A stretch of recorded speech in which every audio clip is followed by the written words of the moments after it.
Good morning, this is foodie Ahmednagar की foodie. आप सभी को आपकी फ्रेंड एसके स्टाइल का प्यार भरा नमस्कार। और आज मंडे है, मंडे मीन्स मोटिवेटिव मंडे। और तो चलिए मंडे की शुरुआत एक प्यारी सी लाइन के साथ करते हैं आपकी फ्रेंड एसके स्टाइल के साथ कि अपनी ज़िंदगी के किसी भी दिन को बेकार मत कहिए, क्योंकि हर दिन एक नया सूरज निकलता है और हर सूरज के साथ हर एक किरण एक नई आशा और उम्मीद लेके आती है। और वो हमें ये संदेश देती है कि कभी भी आपकी लाइफ में चमत्कार हो सकता है। ओके फ्रेंड्स, तो इसी प्यारी सी लाइन के साथ शुरू करते हैं आज की कहानी।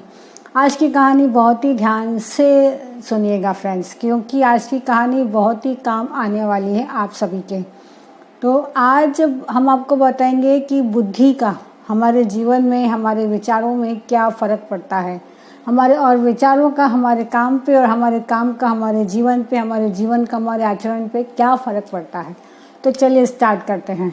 एक आदमी ने एक मार्केट में एक दुकान लगाई जिसका नाम था बुद्धि की दुकान। जी हाँ, आपने सही सुना, बुद्धि की दुकान यानी माइंड की दुकान।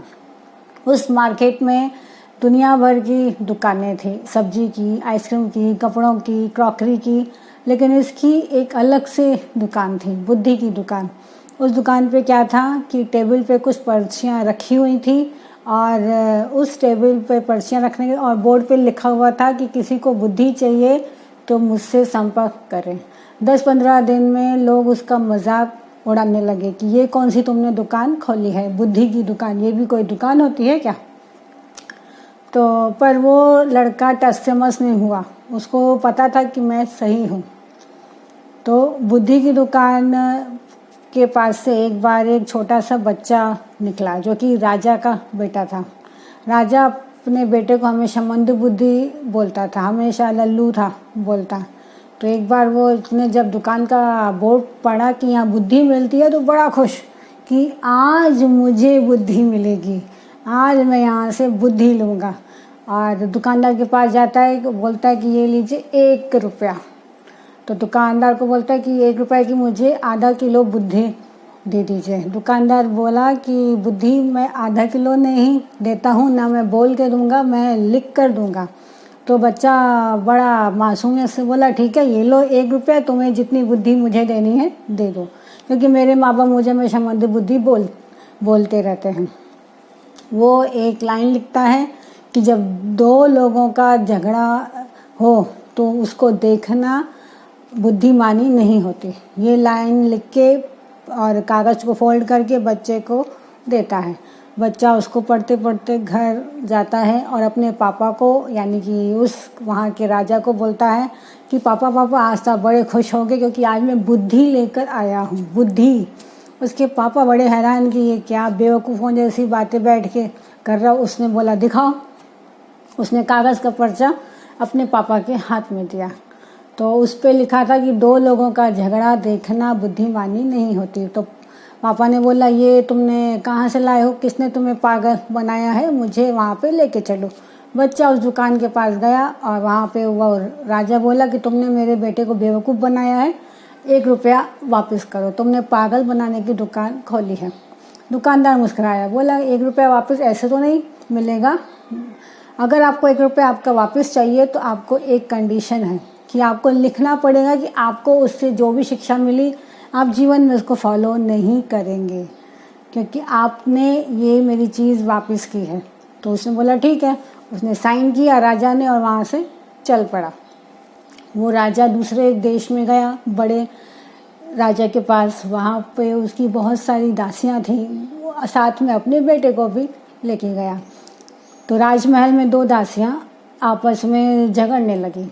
ये झगड़ा उस बच्चे ने देख लिया और फिर उसको वो बुद्धि की बात याद आई कि किसी का झगड़ा देखना बुद्धिमानी नहीं होती।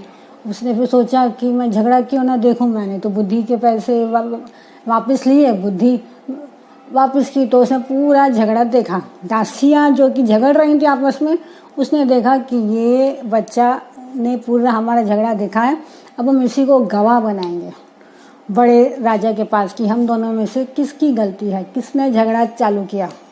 ये जब उस बेटे के पापा तक बात गई तो वो घबरा गए कि हम यहाँ मेहमान बन के आए हैं, हम यहाँ अगर किसी का भी सपोर्ट करेंगे तो दूसरी दासी हमसे नाराज़ होगी, और जबकि वो दोनों में से किसी को नाराज़ करना चाहते थे नहीं।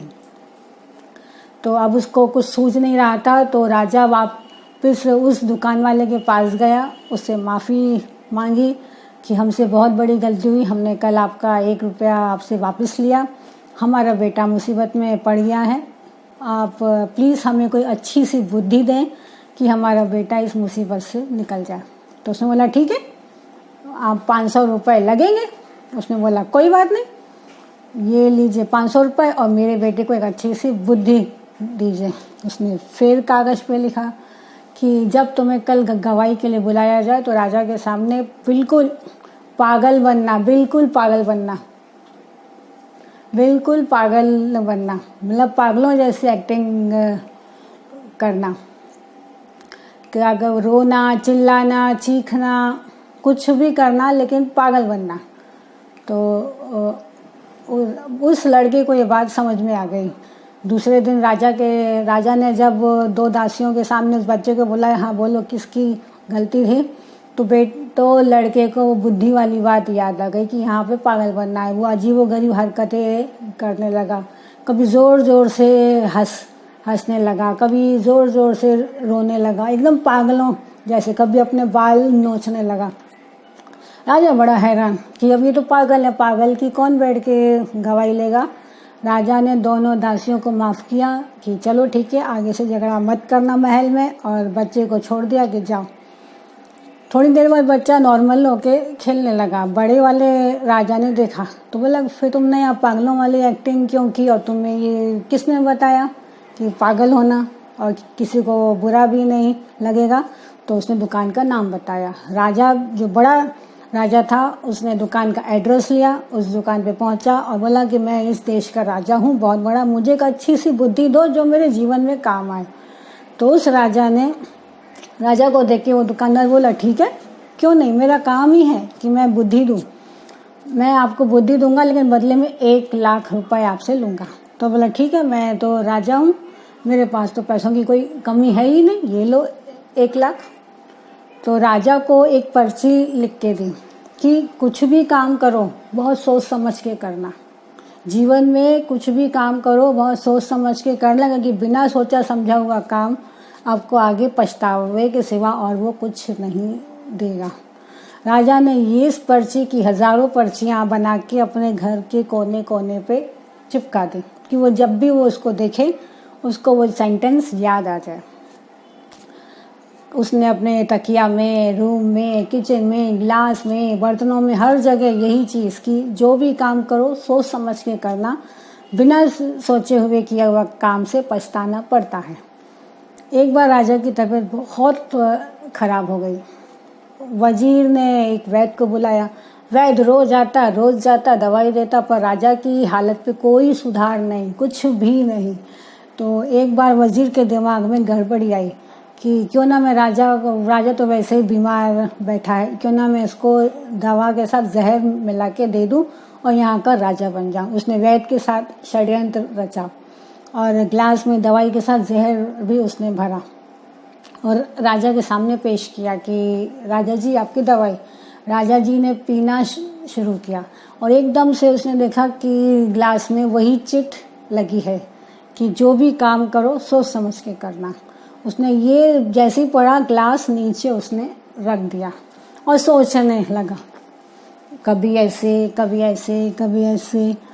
ये एक्सप्रेशन देख के जो मंत्री था वो पूरा ही घबरा गया और जो वहाँ के वैद्य थे वो भी, उनको लगा कि राजा को शक हो गया है, अगर हम खुद होके नहीं बताएंगे तो हमें बहुत बड़ी सज़ा मिल सकती है।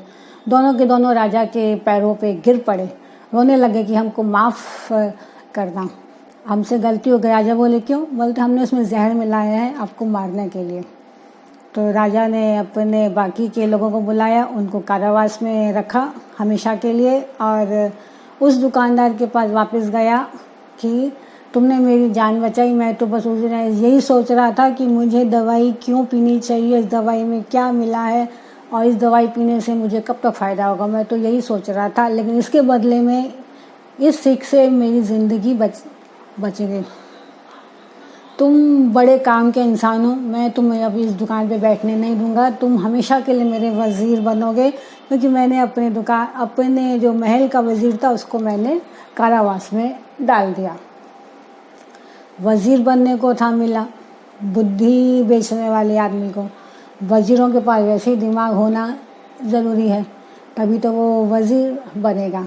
वज़ीर बड़ा खुश, लगा ठीक है।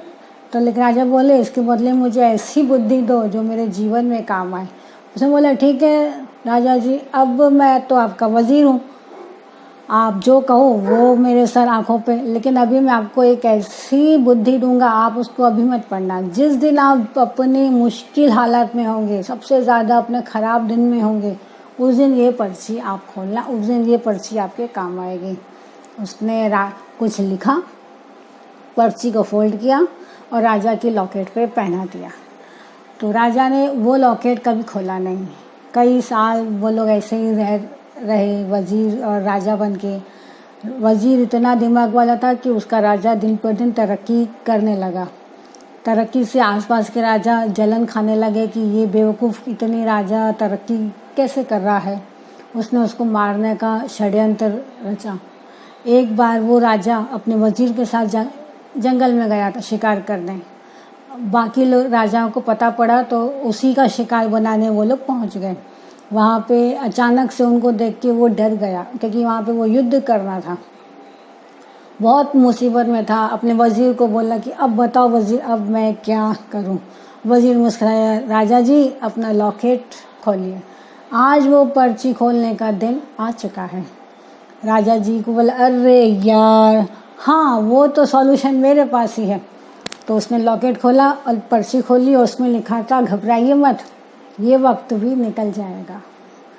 जब ये पर्ची उसने पढ़ी, एक बार नहीं 100 बार पढ़ी, उसके बाद उसके अंदर जो मोटिवेशन हुआ, जो उसके अंदर पॉजिटिविटी आई, जो उसके अंदर ताकत आई कि ये वक्त भी निकल जाएगा, उसने अपने सारे शत्रुओं को मार गिराया और वज़ीर के साथ वापस महल में अच्छे से रहने लगा। इस बात का उसने जश्न किया और उस जश्न वाले दिन फिर वज़ीर को उसने पूछा कि आज भी मुझे कोई अच्छी सी बुद्धि दे दो। तो राजा जी को बोला आज मैं बुद्धि नहीं दूंगा, जो आपके लॉकेट में है आप फिर से निकाल के पढ़िए, उसका दूसरा साइड आप पढ़िए। उसने पढ़ा, दूसरे साइड पर लिखा था ये भी वक्त निकल जाएगा।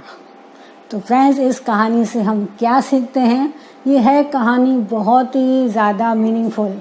बुद्धि मतलब इस कहानी से एक नहीं हज़ारों हम बातें हम सीखते हैं कि पहले बुद्धि का प्रयोग हमें हमेशा पॉजिटिविटी के लिए करना चाहिए। दूसरा, हमें कोई भी काम सोच समझ कर ही करना चाहिए। ऐसा ना हो कि हमारे बिना सोचे समझे हम कुछ काम कर रहे हैं, उसके लिए हमें जीवन भर पछताना पड़े। तो कभी भी आप अपने जीवन में अगर कोई महत्वपूर्ण डिसीज़न लेने जा रहे हैं तो बहुत सोच समझ कर उस डिसीज़न को आप लें। ऐसा ना हो कि आगे जाके उसके लिए आपको पूरी ज़िंदगी आपको वो पछताना पड़ जाए। और सबसे बड़ी बात इससे हम ये सीखते हैं कि आपका वक्त अगर बुरा है, इतना बुरा है कि आप उसको सहन नहीं कर सकते, तो कुछ मत कीजिए, सिर्फ उस ऊपर वाले को याद कीजिए। और एक छोटी सी बात हमेशा याद रखिए कि घबराइए नहीं, ये वक्त निकलना ही है। आपका बुरे से बुरा वक्त निकलना ही है और अच्छा वक्त आना ही है। और अगर आप अच्छे वक्त में हैं, आपको ऐसा लगता है कि अब तो मेरे मन का हो रहा है, मेरा अच्छा वक्त चल रहा है, तो ज़्यादा खुश भी मत होना, ज़्यादा अपने आप को उचकना भी नहीं, क्योंकि ये वक्त भी निकलना ही है। जीवन एक झूला है, अगर ये पीछे गया है तो आगे भी आएगा और आगे आया है तो पीछे भी जाएगा। ओके फ्रेंड्स, तो हमेशा जीवन में को एक झूले की तरह एंजॉय कीजिए, उसको बैलेंस में रखना सीखिए। अपने खुशी वाले माहौल को में जोश में मत आइए और प्रॉब्लम वाले माहौल में एक बात हमेशा याद रखिए, आपका मुश्किल से मुश्किल वक्त भी गुजर जाएगा। अगर आपने ये छोटी सी बात याद रखी तो वो इजीली गुजर जाएगा। ओके फ्रेंड्स, और अगर आप अपने जीवन में बहुत मुश्किल समस्या में हैं, आपके पास आपको समझ में नहीं आ रहा कि आपको क्या करना चाहिए, तो इसके लिए आप अपने के अगर बुद्धिजीवी पर्सन हो, आपके आसपास कोई दोस्त हो, आपका कोई कलीग हो, आपकी कोई फैमिली हो, आप उससे सलाह करें। एज वाइज में मत देखें कि वो मुझसे छोटा है तो मैं उससे सलाह क्यों नहीं।